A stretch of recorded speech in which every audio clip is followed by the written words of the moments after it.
ফাগুনৰ গান কবি হীৰেন ভট্টাচাৰ্য। শুকান বতাহ জাকে পাতবোৰ উৰুৱাই নিয়ে, ৰাংঢালী চৰাইবোৰে গছৰ ডালত পৰি নাচে, জুনুকাৰ জুনজুননিত সাৰ পাই কুঁহি পাতে। শিমলুৰ সৌ ৰঙা পাহিত তুমি আহি মাৰিলা হাঁহি, হাঁহিনে বাঁহীৰ খল খলনিত উৰি গুচি গ'ল এজোলা তোলা। দুপৰৰ এই বননিত তুমি বাৰু কেলৈ এনেকৈ শুলা?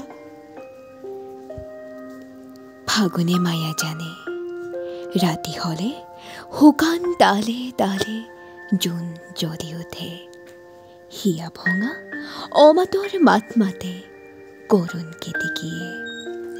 ফাগুনে কিনো দিলে কিনো নিলে, মোৰ প্ৰেমৰ জোন তোমাৰ ডিঙিত দেখোন ৰাতি হলে গান শুনাৰ চলে জিল মিলাই জ্বলে।